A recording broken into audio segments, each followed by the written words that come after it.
اور ناظرین، ملکی سیاسی صورتحال میں جہانگیر ترین ایک بار پھر توجہ کا مرکز بن گئے ہیں۔ پی ٹی آئی سے الگ ہونے والے رہنماؤں نے جہانگیر ترین سے رابطے کر لیے ہیں۔ تفصیلات جانتے ہیں ٹاپ نیوز کے نمائندے علی وقار سے۔ جی علی وقار، کیا اپڈیٹس ہیں؟ کون کون سے رہنماؤں کی جانب سے رابطہ کیا گیا ہے؟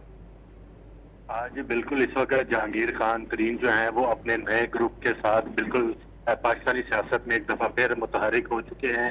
پاکستان تحریک انصاف سے جو لوگ ابھی تک پارٹی چھوڑنے کا اعلان کر چکے ہیں، اس میں بیشتر افراد کی جہانگیر ترین سے رابطے ہوئے ہیں۔ ذرائع کا یہ دعویٰ ہے کہ گزشتہ 2 روز میں پنجاب سے تعلق رکھنے والی 2 اہم سیاسی شخصیات جن کا تعلق پاکستان تحریک انصاف سے تھا، انہوں نے جہانگیر خان گروپ ترین سے رابطہ کیا اور ملاقات بھی ہوئی ہے۔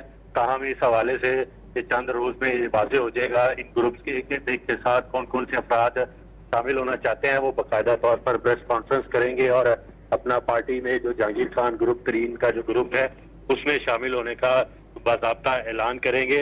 ذرائع یہ بتاتے ہیں کہ جہانگیر خان گروپ ترین جو ہے اس کے ساتھ اس وقت 40 سے زائد ایسے پاکستان تحریک انصاف کے اراکین اسمبلی رابطے میں ہیں جن کا تعلق زیادہ تر جنوبی پنجاب سے ہے، جبکہ وسطی پنجاب سے تعلق رکھنے والے بھی بیشتر جو ارکان ہیں جن کو پاکستان تحریک انصاف نے ٹکٹ الاٹ کی تھی، وہ بھی اب ترین گروپ کے ساتھ رابطے میں ہیں اور اپنے سیاسی مستقبل کا فیصلے جو ہے وہ اس گروپ کے ساتھ ملنے کا غور کر رہے ہیں۔ بہت شکریہ علی وقار اپڈیٹ کرنے کے لیے۔